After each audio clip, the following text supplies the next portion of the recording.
Well guys, अब आप ये सोच रहे हैं कि कैसा मास्टर आके कह रहा है कि यार ये 32 चैप्टर पढ़ लो तुम्हारे 480 नंबर आएंगे। लोग तो हमको सर 10 चैप्टर से 600 नंबर दिलवा रहे हैं। नहीं, कुछ प्रैक्टिकल बातें होती हैं। जब भी हम कोई वीडियो बनाते तो बहुत ही प्रैक्टिकल होना चाहिए। और ये पीवाईक्यूज के एनालिसिस पर, अब मैं ये नहीं बोल रहा हूँ कि अगर आप यही चैप्टर पढ़ के जाएंगे तो आएंगे। ये जो पूरा वीडियो एक पीवाईक्यूज के एनालिसिस से बना है कि ये 32 चैप्टर फिजिक्स, केमिस्ट्री और बायोलॉजी से मुन्ना जिसको अगर आप ठीक से पढ़ लेते हो, अगर आपने पढ़ लिया है, आपके 480 नंबर मतलब 490 नंबर आपके कहीं पर भी नहीं गए हैं जी। ठीक है। अच्छा, मैं इसको डू और डाई टॉपिक्स क्यों कह रहा हूं, क्योंकि ये टॉपिक मस्ट आपको करना है। मतलब आप इसको छोड़ना सोच ही नहीं सकते हो। छोड़ना ये हमारी बहुत बड़ी बेवकूफी हो जाएगी।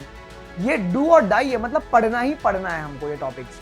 तो आइए सब्जेक्ट वाइज अप्रोच करेंगे, हम लोग ज्यादा बातें नहीं करेंगे इधर उधर की। अगर हम फिजिक्स से बिगिन करेंगे, फिजिक्स में इलेक्ट्रोस्टैटिक मुन्ना क्लास 12 का पहला चैप्टर बहुत ज्यादा इंपॉर्टेंट है।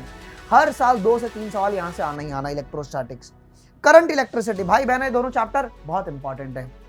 सेमीकंडक्टर्स, एटम, न्यूक्लियर और डुअल नेचर, एक दिन में बैठ के तुम पढ़ सकते हो। वन शॉट वीडियोस यूट्यूब पर अवेलेबल हैं, तुम जाके देखो, अच्छे से पढ़ लोगे। ठीक है। इसके बाद रे ऑप्टिक्स, वेव ऑप्टिक्स, मिलता जुलता चैप्टर है, ये भी एक दिन में बैठ के हो जाएगा। फॉर्मूला बेस्ड क्वेश्चन है। पीवाईक्यूज अगर आप ठीक से कर लेते हो, इनके किस पैटर्न में सवाल पूछा गया है, तुम्हारा काम हो जाएगा। इसके बाद यूनिट डायमेंशन से हर साल 2 से 3 सवाल आता है। एक परसेंटेज एरर वाला क्वेश्चन आता है ना, वो 14%, तो मेरे को उसका आंसर भी याद है। वो 14% तो भाई 3-4 बार आ चुका है क्वेश्चन। फिर आपको डायमेंशन निकालने को पूछ देगा, एमएलटी वाला आपको एक सवाल दे देगा जी। ठीक है, कोई फॉर्मूला दे देगा, ऐसे डायमेंशन बताइए क्या हो जाएगा जी। तो 2 से 3 सवाल तो भैया यूनिट एंड डायमेंशन से आना ही आना है जी। काइनेमैटिक्स, इसके लॉज बहुत इंपॉर्टेंट है, फॉर्मुलाज बहुत इंपॉर्टेंट है, कॉन्सेप्ट बहुत ज्यादा काइनेमैटिक्स के आपके इंपॉर्टेंट है जी। इसके बाद हमारे पास कौन आ जाएंगे जी, ओके, मैग्नेटिक इफेक्ट आ जाएंगे जी। तो ये चैप्टर्स जब अगर आप लोग पढ़ के जाते हो, इसमें थर्मोडायनामिक्स भी है, शायद हमने इसमें लिखा नहीं है, लेकिन इसमें थर्मोडायनामिक्स भी आपका आएगा जी फिजिक्स का। ठीक है, थर्मोडायनामिक्स भी अगर आप लोग करके चलते हैं तो आपका 130 नंबर मुन्ना फिजिक्स में कहीं पर भी नहीं गया जी। ये पीवाईक्यूज के एनालिसिस के ऊपर ये मैं वीडियो को शूट कर रहा हूँ जी। मेरी बातें समझ आ रही है आपको? तो ये आपके फिजिक्स में 130 नंबर आपके ऐसे आएंगे। ये चैप्टर आपको मस्ट करके जाना है। आप इसको अगर छोड़ रहे हैं तो ये आपकी सबसे बड़ी बेवकूफी होगी जी। ठीक है। आइए अगर हम बात करते हैं केमिस्ट्री की ओर, तो केमिस्ट्री हमारा 3 हिस्सों में डिवाइडेड है, फिजिकल, इनऑर्गेनिक और ऑर्गेनिक केमिस्ट्री। आइए अगर हम बात करेंगे तो जनरल ऑर्गेनिक केमिस्ट्री, अल्डिहाइड और अल्कोहल, ये आपके तीनों ऑर्गेनिक केमिस्ट्री के पार्ट हैं जी। नाइट्रोजन को तुम थोड़ा सा असाइड रखो, लेकिन इस 3 चैप्टर को मस्ट करके जाओ। जनरल ऑर्गेनिक केमिस्ट्री से तुम्हारे पास वो एप्लीकेशन बेस्ड क्वेश्चन बनते हैं, आपके मैकेनिज्म बेस्ड क्वेश्चन बनते हैं, मैकेनिज्म बेस्ड रिएक्शन क्वेश्चन बनते हैं। तो वो आपको ठीक से करके जाना है जी।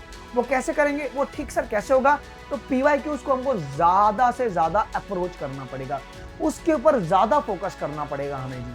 ठीक है। आइए जी, फिर बाद में अगर हम बढ़ेंगे तो केमिकल बॉन्डिंग से देखो हर साल क्वेश्चन बहुत ज्यादा आ रहे हैं जी। फिर पीरियोडिक टेबल, अब देखो इक्विलिब्रियम से ना बच्चे डर जाते हैं, डरना नहीं, अपने को लड़ना है। वन शॉट वीडियो देखो और मैक्सिमम पीवाईक्यूज करो, जिस चैप्टर से डर लगे पीवाईक्यूज कर लो, देखो डर उसी दिन तुम्हारा भाग जाएगा जी, है ना। आइए फिर उसके बाद पी ब्लॉक, देखो पी ब्लॉक में तुम लोग पूरा एकदम गाथा पढ़ने लगते हो। नहीं सर, पी ब्लॉक में जो एनसीईआरटी में हमारे कॉन्टेक्स्ट दिया गया है उसी कॉन्टेक्स्ट को हमको पढ़ना है, हमें किसी मॉड्यूल की जरूरत नहीं होगी पी ब्लॉक के लिए। Okay, solid state, required solution और केमिकल काइनेटिक्स, ये 10 टॉपिक तो मस्ट हमें करके जाना है केमिस्ट्री के अंदर। हमारे 120 मार्क्स को ये सिक्योर करवा देगा। ठीक है, अगर आप इनके पीवाईक्यूज भी करके चले जाते हैं ना, तो तुम्हारे तभी भी 120 मार्क्स आराम से आ सकते हैं। तो पीवाईक्यूज के बेसिस पर ही उसी के इर्द गिर्द क्वेश्चंस आपके बनना चालू होते हैं और उसी के इर्द गिर्द क्वेश्चंस आपके बनते हैं जी। ठीक है, आगे की ओर बढ़ते हैं। अगर हम बायोलॉजी के बारे में बात करेंगे, सो बायोलॉजी में ये 12 चैप्टर बहुत ज्यादा इंपॉर्टेंट है। सबसे पहला तुम्हारा जेनेटिक्स के दोनों चैप्टर, प्रिंसिपल और मॉलिक्यूलर बेसिस, बिकॉज बहुत कॉन्सेप्ट है इसमें, रटना नहीं है ना। मेंडल्स के कंसेप्ट है इसमें, मॉलिक्यूलर में तो पूरा डीएनए का कंसेप्ट है। उसके बाद बायोटेक के दोनों चैप्टर, प्रिंसिपल और प्रोसेस और आपके एप्लीकेशन, भरपूर क्वेश्चंस आते हैं जी। Cell cycle and cell division से मुन्ना मियोसिस 1 वाला पोर्शन आपका प्रोफेज 1 है ना, leptotene, zygotene, okay, diplotene, diakinesis वाला, वहां से मैक्सिमम क्वेश्चंस आपके आते हैं जी। बायोमॉलिक्यूल्स, आपके एंजाइम वाले पोर्शन से बहुत सारे क्वेश्चंस आते हैं, कोफैक्टर वाले, कोएंजाइम वाले क्वेश्चन। फिर अगर हम मॉर्फोलॉजी के देखेंगे तो एग्जांपल्स भरपूर आते हैं। अगर आपने देखा हो तो मॉडिफिकेशन के एग्जांपल्स आते हैं, फाइलोटैक्सी, एस्टिवेशन के एग्जांपल्स आते हैं, इन्फ्लोरेसेंस के एग्जांपल्स आते हैं। तो ये हमें पढ़ के जाना है जी। फिर हमें एनाटॉमी में देखोगे तो सेकेंडरी ग्रोथ से बहुत सारे क्वेश्चन आते हैं, early wood, lead wood, sap wood, hard wood, है ना, इन सभी से बहुत सारे क्वेश्चन आते हैं जी। मतलब पढ़ना पूरा है, ये मैं कुछ इंपॉर्टेंट टॉपिक्स आपको बता रहा हूँ उसके अंदर। अब स्ट्रक्चरल ऑर्गेनाइजेशन से अगर आप देखोगे तो कॉकरोच भाई पे कितने सारे क्वेश्चन आए हुए हैं। ओके, आपके टिश्यू सिस्टम पे कितने क्वेश्चन आए हैं, कार्डियक टिश्यूज पे कितने सारे क्वेश्चन आए हुए हैं, इपिथेलियल पे कितने सारे एमसीक्यूज आए हुए हैं जी, तो वो आपको करके जाना है। प्लांट किंगडम में अगर आप देखोगे तो एग्जांपल्स रखने के बाद, सारे डिविजन्स पढ़ने के बाद, alternation of generation, haplontic, diplontic, haplodiplontic, कितने सारे एमसीक्यूज पूछे गए हैं उसके ऊपर, तो वो हमें कर जाना है ठीक से। जैसे कि डिप्लॉन्टिक का फ्यूकस होता है, एक्टोकार्पस होता है, तो वो सारे एग्जाम्पल स्ट्रेट फॉरवर्ड क्वेश्चन आते हैं जी। आइए फिर sexual reproduction in flowering plant कितना इंपॉर्टेंट है मुन्ना, किस तरीके से तुम्हारे पास मेगास्पोर, माइक्रोस्पोर, पोलन ग्रेन बन रहा है, वेजिटेटिव, जनरेटिव की प्लॉइडी क्यों तुम्हारी हैप्लॉइड होती है, वो सभी के बारे में सवाल।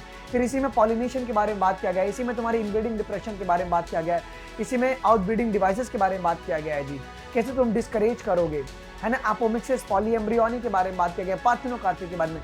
बहुत बड़ा चैप्टर है ये, सेकंड चैप्टर क्लास 12 का, है ना। तो ये आपको पढ़ के जाना है यार, मैं डरा नहीं रहा हूँ, आपको इस फ्लो में सब पता होना चाहिए।